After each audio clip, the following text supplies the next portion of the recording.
Yeah. Oh, here we go, David, Chip. Yep, no, go over there. David, Get started. Chip, how's that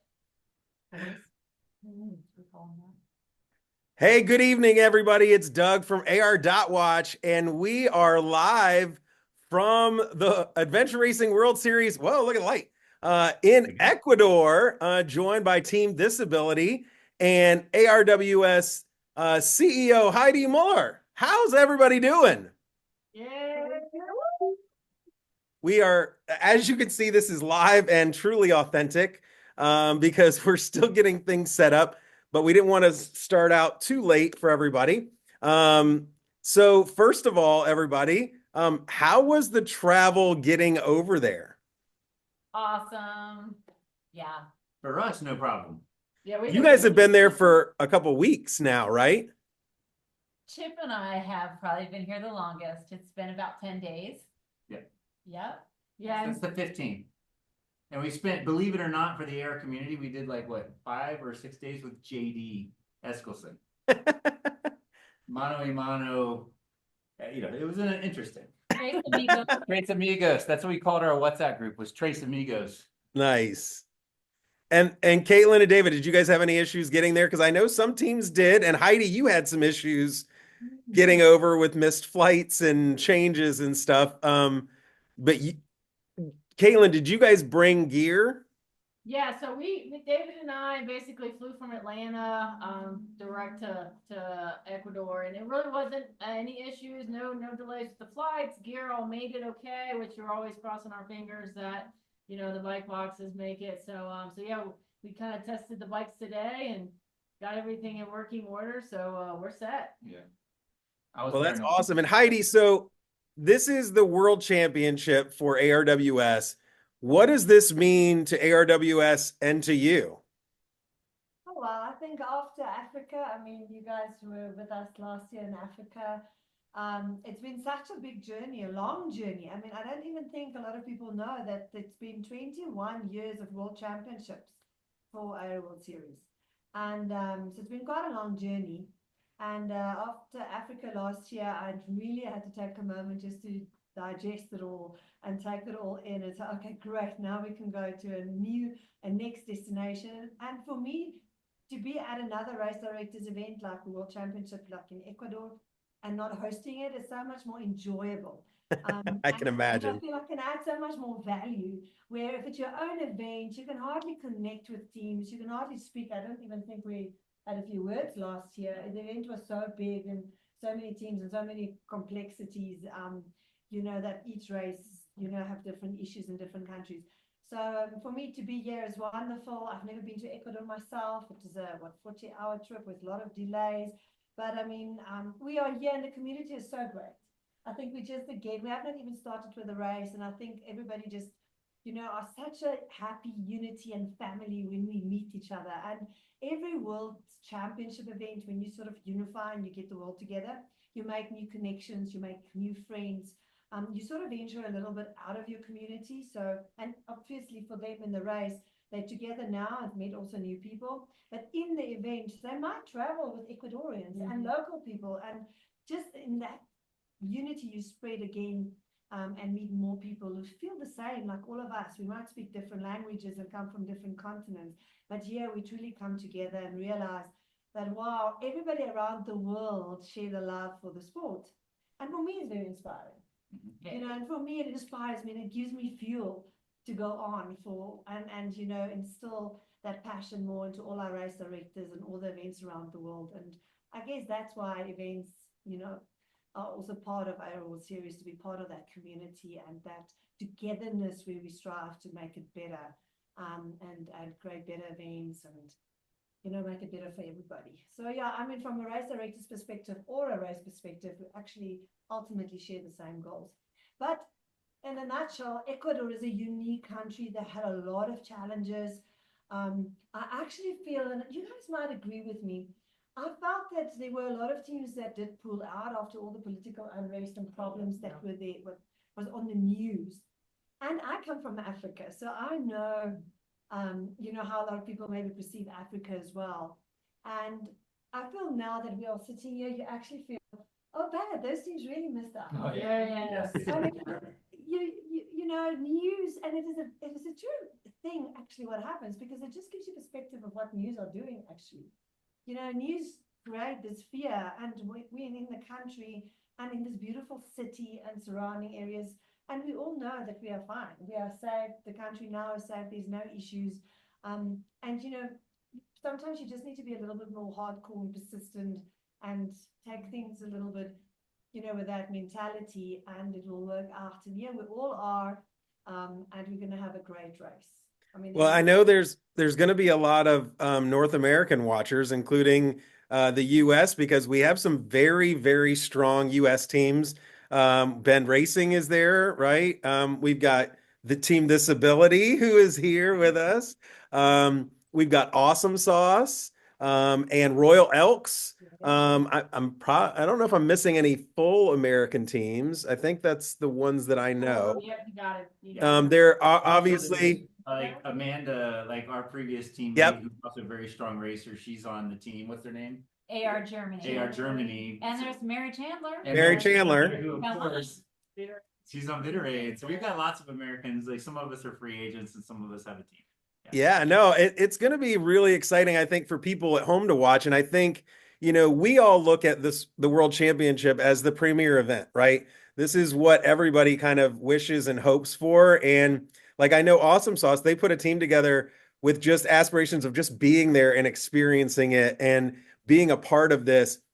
ThisAbility, like you guys, I mean, this is not your first World Championship.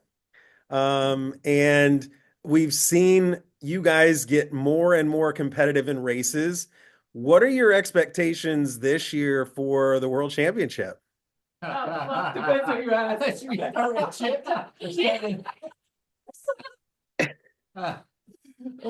So it is my first World Series championship. All of them have been, I haven't.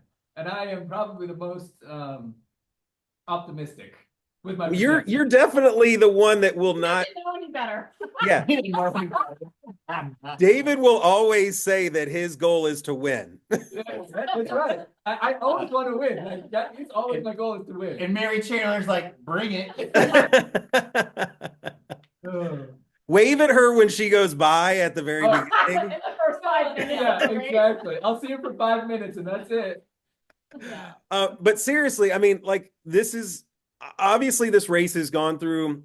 Chip and I, you've talked about some of the changes this race has gone through with like kind of expectations going into it, and then things that have had to change due to differences in the course. But like, how has that changed your expectation of what you're hoping to do? I mean, you know, we've done this race before, right? Back in 2020 with COVID, everybody had a mask. We were the only international team that came in from a different continent. So we're familiar with the race director. Santi's been doing this, I think, with 20 years, I think. So this is I think it's the longest running ARWS race in the world. So we're talking extremely experienced, good crew. The country is amazing.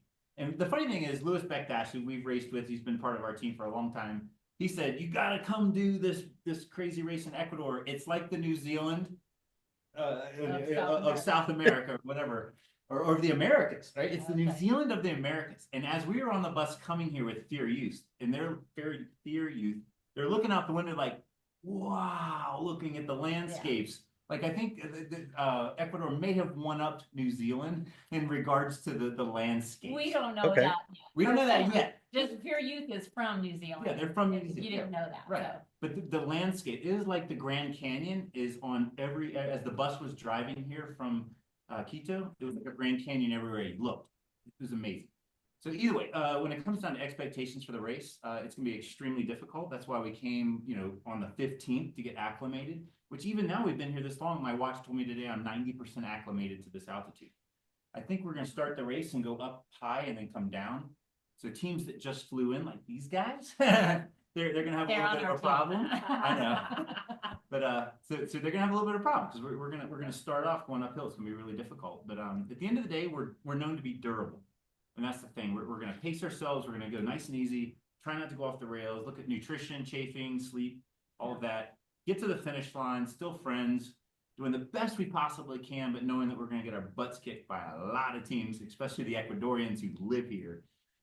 Yeah, I mean, I would imagine being at that altitude all the time gives you a really big advantage. And teams that are coming in that aren't ready for that are going to have to manage that because, I mean, that's going to punch you in the face right from day one, and it could really zap you quickly. Caitlin and David, do you guys have any fears of like that climbing right off the bat and being at that altitude? Yeah, I mean, it's gonna be tough. I mean, I lived in Colorado for 3 years at, 7,000, 8,000 feet. So I've trained at altitude previously. I haven't been at altitude, recently. So yeah, I imagine the first day, is gonna be tough. But I do think that as we get going, we'll, sink into a rhythm, and I think it will get easier as we go. But I do anticipate that first day to be a wake-up call. Yeah. And Heidi, how has like you've been talking to all the teams out there, I'm sure, because everybody would like to talk to you. What have been the kind of expectations of teams that are coming in from outside of Ecuador? I think the biggest problem or concern is the altitude. I think exactly what we've just spoken about. You will get quite a big variety between teams that really know that, especially your top teams. They know that you need to have that, 5 to 10 days actually time for acclimatization. It's so important. Ready in order to race. And even the teams who's maybe at 3-4 days, I think they realized that maybe they needed a little bit more time. Maybe 2 days from now when we start, everybody will have a little bit of a better feeling. But I think that's one thing to note, which is also important when we planned this event. Unlike Africa, we made sort of the registration very quickly in one morning, over and done with. Where we deliberately had to sort of make it over 2 days. Where the idea is we're forcing teams to get earlier into the country, and if their bags and things don't arrive, but actually forcing them to force them to acclimatize. Where if the race organizer just said, be on Friday, we register and we do everything very quickly, we're going into flag parade and we start the event, then everybody will just say, oh, it's not as important, or they'll skip it to the last minute. And then at the end of the day, it actually affects your event if the teams are not acclimatized, because it puts the organization under a lot of problems if teams more teams pull out. It's more of a problem. How do we get them to the finish? And how do we continue with an event with so many people dropping out quite quickly into the race? So there's a lot of logistical things, and they brought in a very good point where Africa was very long and flat, and that is why all the races are different every year, which is so unique in the World Championships, and that's the idea of it. But Africa was completely long distances, more flat, different terrain, where we are also having long distances, but flat. Hard to hear, yeah. So we'll have a chat after. But we have very high altitude and going up and down. So you need to take those things into effect. And it will definitely slow teams down. So I think that is the biggest concern. Of course, the pack rafting in the water, that, has been a drought, so the pack rafting leg has been shortened. And now there's kind of rain coming in. There's definitely, from the organizer's point of view, a concern when there's more rain coming in, it will affect your canyon sections and your rope sections. So there's quite a lot of stuff that can happen in this event, which is going to force changes in the event. So it's complex. It's such a big event, and to go to such remote areas is amazing, but it's not in every race director's capacity to do it in 2 or 3 years of experience. Well, and I would imagine, I was just gonna say, like, I think that we'll probably see at the beginning of the race, maybe teams kind of understanding that acclimation might take a little bit more out of you that first couple of days, and we might see some slower pacing early on. Definitely. To get themselves acclimated. Definitely. And you might, for the people at home, the watchers, might be maybe surprised by seeing some of the top teams. They're not going to go out as racehorses. They're definitely, what I've heard is there's definitely going to be a lot of holding back and stuff just to get over that first big altitude, and the team is okay. So there's a lot of different strategies going. Obviously, in this race, I don't know if the team have discussed it, but there's not really hot water in the race. If you're going to take gas with you and get some hot cooking, food in. So those kind of things is quite interesting to plan into the event as well. There's, like I said, a lot of stuff that can happen, and the Dotwatch is hopefully going to have lots of fun. Because it's always easier to sit on the other side. Yeah. So Yeah, Doug, it'll be definitely interesting on our side. And I know, Chip, you guys always provide me with your kind of expectations ahead of time, so I can kind of set expectations for dot watchers of whether you're ahead or behind, because nobody really knows, right? Like if you're not used to doing a 7-day race, or this was 8 days, right? Is this 8? It's changed a couple times. It's Got to 6.5, right? Yeah. Yes, So Okay. the cutoff is 6.5. The top teams are expected to be about 100, a little over 100 hours, and then backpack teams, is it still 148? 156 Next hours. Friday night is the cut. Next Friday night is the cutoff. But Doug, what happened today that we didn't know until today? A couple things, or what's not been made public. Although one of the paddle sections were cut, the current paddle section there is no dark zone, but it is class 2 and 3 rapids. And so At night? we went through our training. It was like, we highly suggest you don't pack raft at night, but there is no dark zone. So this is there's no handrails, there's no nothing. It's like, if you're dumb enough to go down the rapids, then you do it. So the competitive teams, for you dot watching, you're going to be, the minute dark comes, do the teams pull over? Maybe they try to walk down a road nearby. Maybe they try to boulder scramble down, or maybe they just shoot the rapids. But it might be a yard sale. It's going to be an interesting strategy on the paddle section. So pay close attention to that. And the next thing we show up, they just told us we had to have a couple things, a sling and some rope. Meanwhile, now we get there and like, oh, no, you don't understand. You're going to be going down a huge rappel without a wall. And then once you're to the bottom, then you're via ferrata across. And then after that, you have to Jumar back up. So we're having to do this Jumar thing. We had to demonstrate skills. And so all of that is brand new to every team right now. So you might be breaking news. The rock climbing section is going to be Breaking news here on AR.watch. There's 2 rock climbing sections, but it's going to be a crux of the race because, let's say a heavier person that doesn't have like the arm strength or whatever, they're going to have a hard time Jumaring up. And you're still carrying your mandatory equipment and all of that. So it's up to teams to figure out, how do they spread out their equipment, or do we leave gear or take gear? But Jumaring is something that most of us we have done it, but it's not something that you practice going into a race. They did not tell us about this, so nobody's prepared for it. And also we found out we only have one A bin and one B bin for the entire team. So we have to put, like, all 4 of us have to share an A bin, and all 4 have to share a B bin, and we have to figure out what we're putting in what bin so it's going to get there. And we have to determine our time. So we think, what time will we be getting there? Do we need a tent? Are we going to sleep there? So it is a little bit complex with the logistics. Absolutely. What's the weather looking like right now for the race? Like temperatures? It changed the whole time. I mean, as an adventure racer from my side, I never look because it makes no difference. I only can carry what you have, and that's it. But every day it's kind of been different. We had like beautiful warm weather earlier today, and then there comes some wind and some rain, and then it's a bit chilly. So it's definitely cold at night. I That think if they're in seems- the water at night, there's going to be some freezing temperatures. But it seems similar to all of the weather we've already experienced. We've even heard from local people that they don't report on the news on the weather because we're at the equator and it's It just changes. at the whims of, Mother Nature, and seems like things come and go, and we need to be really cognizant of whether there's going to be a flash flood. So we should be, paying close attention to the conditions of what the water's looking like and what we see might be coming downstream, and, get out quickly. And they also said, though, if it rises quickly, it probably will fall quickly, and you just, pull over and wait for it to pass. And So should be another fine. thing, we don't have the course yet, but generally the rumor is we're starting here. We're going to go up over the Andes and down into the Amazon basin. So the idea is that everything that's east of the Andes is considered the Amazon basin. So all the water eventually flows the Amazon River. So on this side, it's been extremely dry. So they've had, like, in the last 100 years, this is the driest it's ever been, although it's been raining the last 2 days. So I'm expecting it to be pretty dry, but then when we get up and over and down, I think we get into what they call the cloud forest. So now you have these, basically clouds in a rainforest.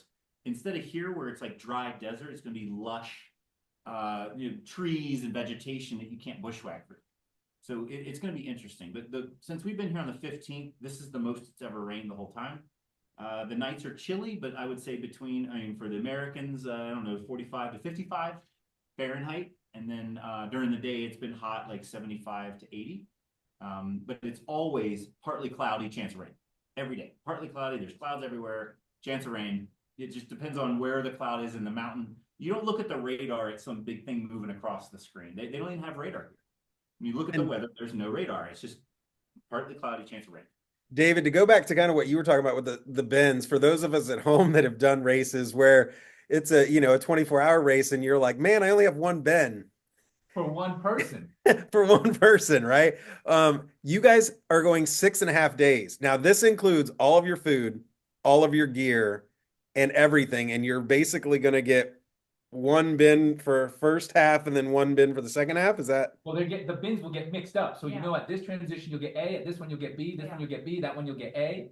So you have to like plan it. And that's right. One bin at A for all 4 of us and one bin at B for all of us. I was like, C to C, you get one whole bin. Yeah. Per for person. yourself. Yeah. Per person on your team. 24 hours. They're not going to be feeding us on this race. No. And Oh we my also have a gosh. bike box and a paddle bag. So we are allowed to put stuff in both of those. So it really is a matter, like, let's just say you have a jet boil, you only have one. Is it going A, B, the bike box, or your paddle bag? or do you have backpack, 4? which- Or your backpack and you carry it. But where do you put your tent? Like we have the mandatory equipment's like a body bag, etc. But when you get to a TA and you want to sleep, that's where you put your tent. But we don't have a tent in A and B and the bike box. You have one tent. Right, because there's a weight limit, So teams, that's another cruxy part of the thing, is a team may have messed up and they put their tent in the wrong bin and then they get to a The wrong TA. shoes, that happens Yeah. quite a lot. And I think it's a very good point what you just made. That is part of the intriguingness of such a big event, which people are completely mired at home don't really understand. The organization, of course, cannot give you so many because they have to transport it over these mountains in mud and rain, and it's just impossible where we're going. I mean, even us as a media, there is no accommodation, there's no power, there's nothing. We're going blind into it for 5 days as well. And that's why some of the lakes are better for you to walk out of a certain lake than us to try to come rescue you because we can't get to you. So that is kind of those interesting things for people at home you might not understand or know. And same for them, they have to carefully plan to make sure not to put the wrong stuff in what bins, and also maybe think where they would like to sleep or think they would like to sleep. Maybe after a very cold trekking big lake, that might be a good place or whatever. But you can work it all out, and then you get there in the middle of the day, and it's not maybe the right time to sleep. So it is a bit of a give and take, but maybe that is why we all love adventure racing. Well, and how Yeah, remote? okay, yeah. I was gonna say, how remote is this race? Like, because we've seen some 6-7 day races, like especially here in the States, like teams are used to, like maybe on day 3 you're gonna go through a town where you can stop at a diner or someplace and stop. Are they gonna have that opportunity at any point during the race here? Do we know? Like, Or the American folks, as you say, folks, you use that word, folks, is that the right word? that's right. Getting there. It's completely nothing that what you see in American races. And I think that racing in America is completely different. It obviously is a little bit more of a regaining style. Racing, this is more of an expedition style going forward. The aim on these World Championship events are to go to kind of the most remotest, safest areas. In this area, they're going to go through a lot of tribal sections or people that doesn't even speak, they speak their local tribal languages. Wow. So they might find at those local housing, and I mean that you find in Africa, and you've been racing in Lesotho and all those races, you find those villages, and that is where you do find shelter. They can't speak the language, but they understand when you're in trouble. And if you want food, or they will definitely have a bit of that cultural experience. That's amazing. And that is awesome. And that is why you come to those events, because that is why it's unique and it's not like home.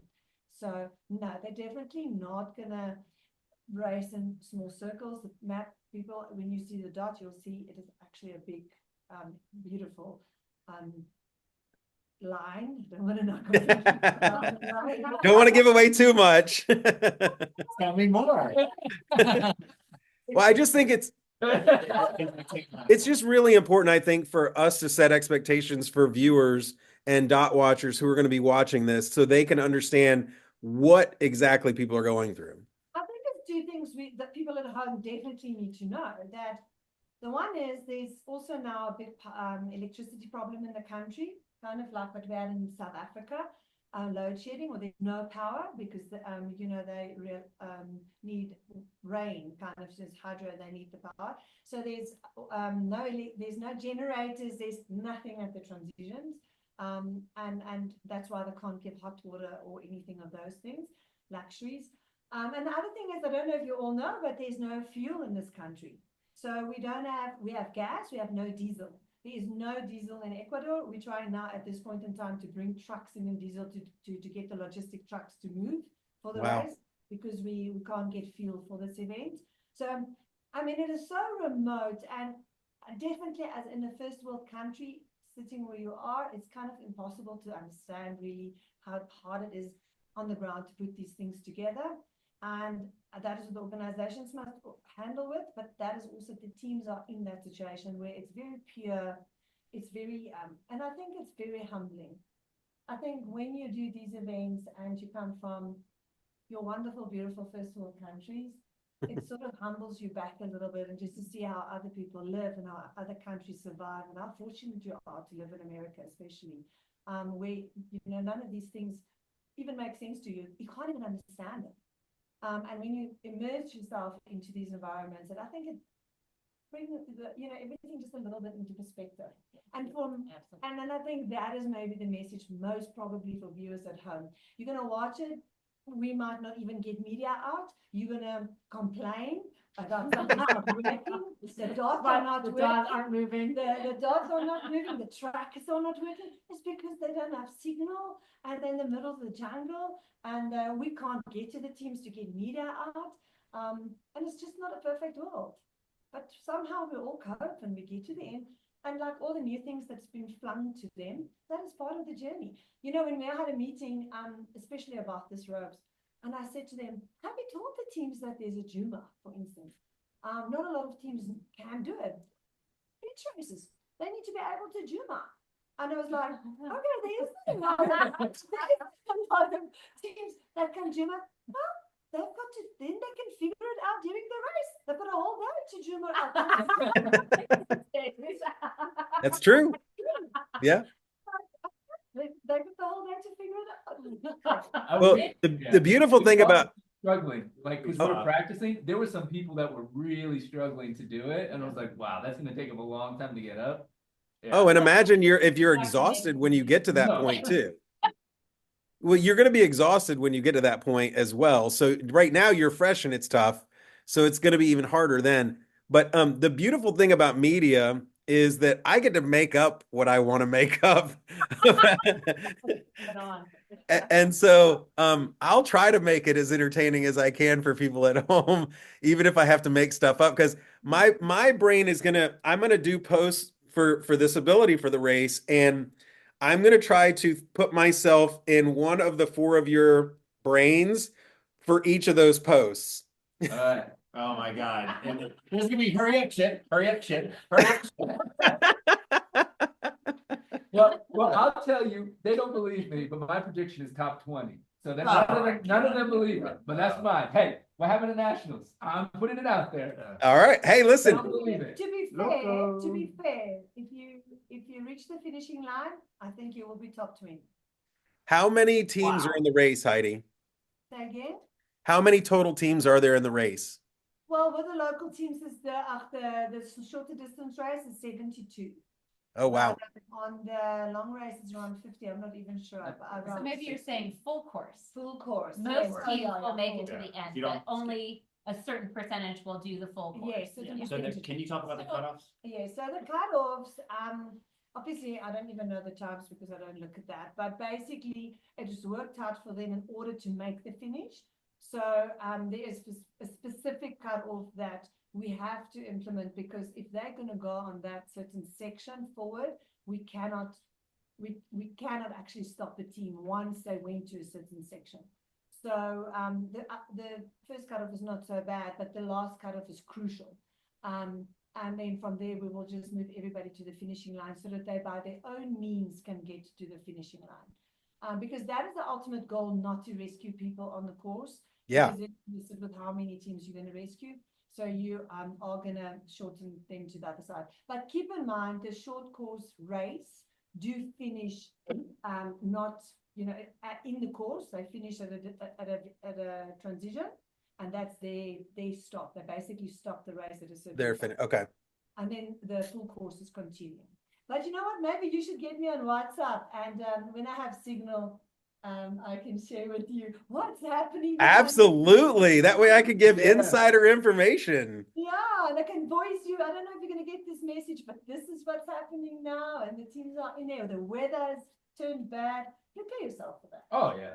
Yeah, but keeping it real, we've done this race before, and it's very difficult to complete a full course of any ARWS course. Yes. And it's just another level here in Ecuador. They let you take your own risks. It's not like America where there's a guardrail along the edge of the trail when there's a steep drop off. No, there's the trail and the steep drop off, and only you keeping yourself from falling over that drop off.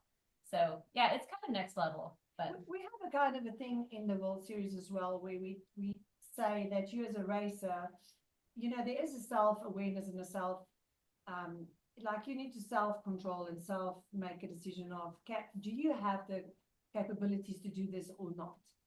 And that is quite important, and that comes back to the pack crafting section as well. The rapids where there are really danger, there are people, and we will take them out of the water, especially 2-3 rapids, which is a problem. We are putting safety there. But then there might be this odd little, remember in Africa, that first little rapid, everybody just didn't even expect, and most people, everyone was swimming. Yeah. It is part of the fun. It's part of the fun. We're not going to put safety there. We don't want it to be easy. So it is it's impossible to manage, and like you say, put handrails around the whole course at this level. So Yeah, it's a world championship course, so you want to make it difficult. Of course, and also I think where the changes came in with the route, in a world championship event, you need to get to at least 100 to 120 hours for your top team. So keep in mind, they had to do cuts. The course was shortened. We re-looked at the times, and we said, we have to give it more body, because it is a world championship event. And you need to get your top teams at least over 100 hours. Now, the top teams, how many hours did you do in Africa? We took All the whole the time. hours. Stefan was like, you need to finish this. But so here's the thing, Heidi, is ThisAbility is so humble, and every time that they continue to get better and better and better, they don't realize how much better they have gotten. Because I've had the pleasure of watching them for the last 2.5 years and being a part of dot watching for them and really watching their progress. And this team right here, I think the sky is the limit. And they just proved that at nationals here in the US and in past races that they have done all together. And I know, and I think everybody else at home that's watching this, that are ThisAbility fans, are excited to see what you guys are going to do and have high expectations for you. For the friends and family at home, the folks and friends and family at home. Folks. Folks. I love it. Remember, there's one thing in adventure racing, and I always have to say it over and over and over. It does take maturity in this sport. And that is why maybe it is an older generation which is doing so good, and we really strive to get the younger people in. But it does take it's experience. And it's not experience you can buy. It's you need to race. You need to be racing fit. You need to you guys have been racing everywhere, and the moment when you step outside of your boundaries of America, you realize that there's a whole world of adventure racing around the world, and everybody's a little bit different. And once you start racing in different countries, that's another level of getting experience. And look at the top 10 teams in the world. They race international. They race around the world, because you might be fantastic in South America, and then you go to the climate in Europe, and you can't handle that cold and that kind of weather. And then you go to, like I said, all over the world, different races. It tests you, but experience. Look at you guys have in Croatia with all that rain that one year. You can have horror stories of every race you've done. We dug deep in Croatia. It is experience, and that is why they are getting better and better and better, because they start making better decisions. They are starting to realize where their strengths are. They start thinking when to sleep and not, and evaluating the race. They start getting a feeling of the race director, and I mean that is where it comes into play. Which I can say to people, you don't need to be the best at the 20K run, but adventure racing is a clever game. You know, it's an intelligent sport. So it's strategic. You need to, there's so many factors that you need. And then, I mean, you still have 4 members who feels different at different times of the day. I mean, you want to now go to a toilet and you want to sleep and you're now tired. I just want to eat. So it's just, it is a complex sport. I mean, it's unique, and I think that's why we love it, because it is not just straightforward. It is, you need to think and make decisions and think for everybody. And yeah, it's just a unique sport, unique people who does it, amazing people who does the sport at this level. Well, and so I came to adventure racing from triathlon, and obviously like the World Championship for triathlon in Kona was like, that's the Mecca, right? So for adventure racing, this is the Mecca. This is what people strive for and hope for, that they can build themselves up to. And I think what's super unique about this and what's special for me is that like, I know people who are doing this, and I feel like I'm part of the family. And so when we're watching at home, we are feeling like we get to be a part of this because you guys are there.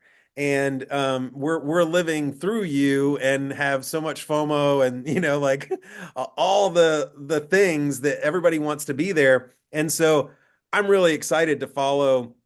I mean, my coach is there, Nick Herf. He's racing with Royal Elks. Like my good friend Jesse is running Awesome Sauce. You guys are here. Like I have so many awesome friends who are racing the World Championship this year. It's so unique, and I'm super excited. And I know that everybody in the adventure racing world in the U.S. is excited to watch this race. How many of the top 10 teams in the world are there for this race? Are all top 10 here? Well, yeah, all top. Yeah. 11 is not here. I need to think about it, but I think nearly to 15. So all here. So David, there's your challenge, buddy. Well, we got 5 spots to play with. We're not getting top 10. Like that, obviously Not happening. not top 15 either. But we can squeak into top 20. I believe. In Africa, we would have been happy with top 30, but we ended up like top 60. I believe. But I will say, Doug, we do think about you guys back home, dot watching. We think all the time, ooh, dot watchers going wild. They love that move. Or they're like, what are they doing? We're thinking about you. We are thinking about you as we're racing. Chip, get out of transition. Yeah. That's what I was just about to say, Chip, is you guys need to make sure Chip is on his game out of transitions. Yeah. Well, we didn't let him put anything in the bin, so you're gonna make me fiddle with. They're going to leave me outside and say, you can't come in because you'll talk to people. So then we'll bring you your food, but you just sit outside the TA. And one other thing, Doug, this is, if it is like the last time we were here, the rules here are different, where you've heard it in adventure racing where they say, never quit the course, make the course quit you. So in this situation, and this happened last time in 2020, you can't skip a checkpoint where your score stops. So if this is so it's consecutive points. So it doesn't matter how good you do in the race. If you skipped 1 point early in the race, you rank below everybody else that got an extra point. So if you skip number 2, any team that went 1, 2, 3, That has changed. that has Oh, changed. yeah. Okay, so you tell us it is- how it's different. It is the same rules, ARWS Series rules. It is the same rules like in Africa. So it's the first teams that get all the checkpoints. And then if you miss 1 checkpoint, you'll come under, like what happened to Naturix, they missed 1 checkpoint. So they will come under all the teams that ranked 1 checkpoint. If it's where 2 teams missed a checkpoint, that is where your thing comes in. So what we've determined is if a team skipped checkpoint 2, for instance, and another team skipped checkpoint 50, it's kind of unfair to say you're always in front of that team, the progression rule. So then we will have to determine if both teams skip 2 checkpoints, is it like, was it a checkpoint next to the road or was it a checkpoint on top of the mountain? Wow. Because then you can work out which checkpoint was you maybe skipped that checkpoint deliberately. Yeah, strategically. Gained 8 hours. So there's some subjectivity in yes, which so one to you rank. should, number one, never skip a checkpoint. Right. Let's have Okay. that correct.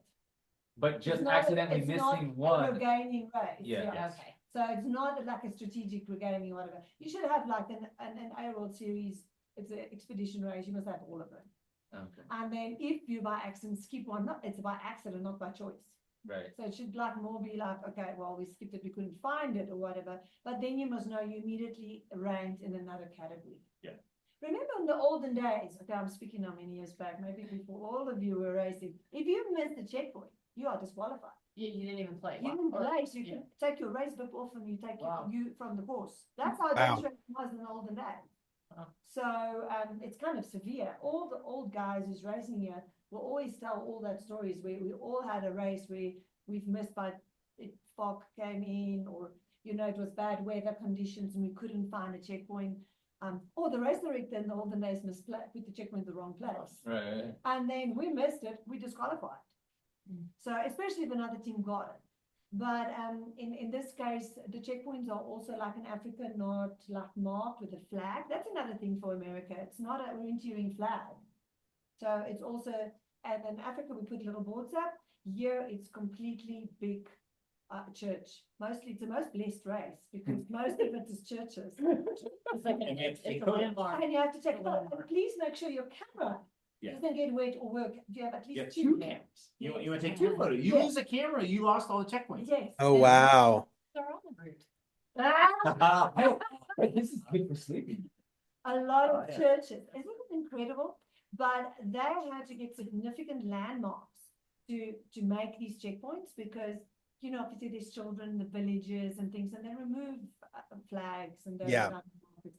So to ensure that it is there and not removed, as you cannot take a chance, it is a building, or it's a school, or a church. It's a definite, and the team just need to take a photo in front of that. Selfie, no less, so that we're all in. The photo. good thing about this is, because we're going through these small towns, there's gonna be tiendas, little stores, and this might just be somebody's house. And they just open it up and there's some canned goods, there's some chips, there's some Cokes. So it's not a Wawa in the United States or a Walmart, this is gonna be. A Buc-ee's? How about a Buc-ee's? And you give them some cash, and you try to speak the language, you get some canned goods, and you open the canned goods with your pocket knife. And that's how we're gonna get food, because there's no way we have enough food for 7 days in a bin when each person only has 1/4 of a bin. Yeah, I was wondering how you're going to do that. Yeah. What does the next couple days look like for you guys and for pre-race stuff? So tomorrow we are going to hand over our gear. We've already checked in. So we need to hand over the gear. We have the option to do that between 12 and 5 tomorrow, which is our goal. We could turn it in also on Friday, but we just kind of want to get it out of the way. And then Friday we have the opening ceremony and the flag parade. So a little bit of pomp and circumstance. But also tomorrow's Thanksgiving. So we've coordinated with the other Americans here to have a dinner together at a local restaurant. And That's we awesome. have a reservation for, I think, 28 people at this point. So we've included some friends that are not American, but don't mind having dinner with But us. she on says folks, Thanksgiving. so she can come. That's close. Yeah. 50% American because ARWS Series are registered as a company in America. Oh, there you It's an go. American company, so I think that qualifies. We'll take you, Heidi. We'll take you. Well, and then Vibe me. Another drink, Heidi. Tell me about those churches. so what time does the race start on Saturday for people? 7 a.m. it 7 a.m. says. Yeah, 7 7, a.m. okay. Saturday, and then we've got to be off the course by the following Friday at 7 p.m. So almost a full week on the course. But they don't need to worry about it. We will cut them. We will not be cut. No. Make sure you don't get cut. So before we finish up, I want to give you guys an opportunity to kind of individually say like what this race means to you, for people back home, because I think it's important for them to know that they're on your mind, that what you have on your mind going in. David, I'm going to start with you, and we'll work our way across because I don't want Chip to cry right at the beginning. Already starting. So for me, like this is my first big international race, and it's so awesome to be with Team Disability that they took me in and we're doing this together. So I feel like, I mean, just to have the opportunity to be on the stage, because if it wasn't without them, I wouldn't be here. And then I'm at this place with all these amazing teams. I'm seeing all the all-stars, and some of them even know me because they see me on the podcast. I'm like, what? You know who I am? It's really an amazing event where I'm seeing all the teams. And to be in Ecuador, especially to me, I actually lived in the city in Cuenca for 6 weeks a couple of years ago. So it's like coming back to a little home of mine. So to do the race here is just amazing. I love Ecuador. It's a beautiful country. Everyone should come visit it. And who are you going to be thinking about during the race? Oh, my family mostly, and the dot watchers too. But yeah, my wife and kids, and my mom who will not sleep the whole time. She will stay up the whole time watching that dot. So Make sure mom's gonna have a Ben sitting right next to her just for you. Caitlin, what about you? Yeah, so I raced last year in South Africa at the World Championships, and that was just, a really incredible event all around. And so I'm really excited to be here again at the World Championships. This is my first race in South Africa. Or Ecuador. In Ecuador, and Ecuador has really such a rich history Yeah. in adventure racing. And as an outsider, you wouldn't really think that, oh, Ecuador is like the adventure racing like capital of the world. But really, they probably have the most races, as far as like, the 20 years go, that most countries. So it's really neat to be here. And so super competitive field this year. So it's gonna be really fun to be out there with all the teams. And so, we're really excited to get started. So I'm my family's been asking for the tracking link, Doug. So send it out when you get it, because they'll when want are we getting that? they'll want a dot watch. Tonight. Oh. Doug, I'll send you the link as well. Awesome. All right, Andrea. I know this question is just supposed to make us cry. There's always a goal. Right. Well, of course, I'm always thinking of my family when I'm on the course. This race in particular, I'm missing Thanksgiving with my kids. So that's, it's kind of hard. But I'm hoping, especially my daughters, they're both in college. I'm hoping that they are seeing, just the example of being able to make sacrifices for the things that are really important to you, and that they might be different than, what's important to everyone else, so I hope they see that and understand. And of course, I hope they know that how much I'm thinking of them and love them dearly. And yeah, they keep me going when I'm feeling low in the races. Yes! Yes! He did it. You got it. You got it. So Chip's gonna cry, but not because he has kids. All right, Chip. We saved the biggest waterworks for Did Grace last. give you a letter? Did Grace give you a letter? So, Oh, Grace didn't give her a letter. We're screwed. All right, Chip, your All turn. right. So I'll start off, but I was inspired coming here because we spent a lot of time with Fear Youth. So these kids are in their teens and 20s.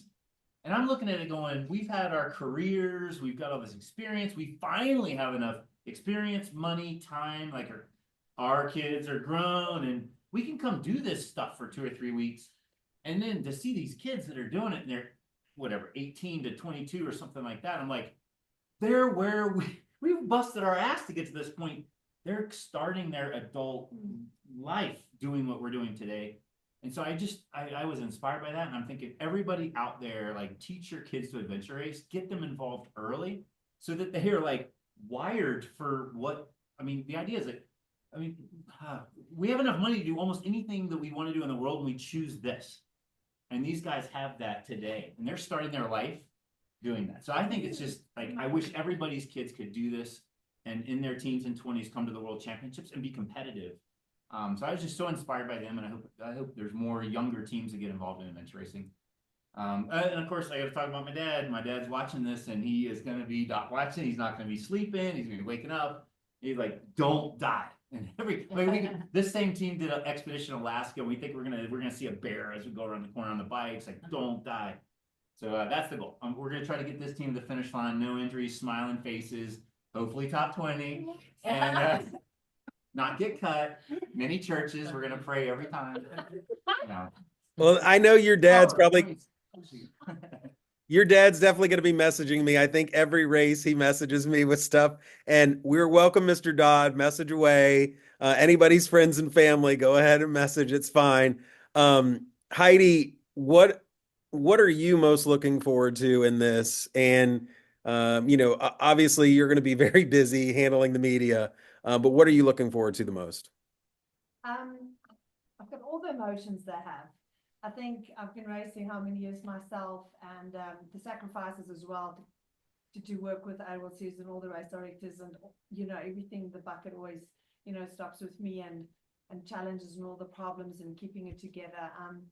I think there's different views I have on this. For if I put the CEO hat on, it is to have a blessed race for everybody, because the race directors have put their life into it.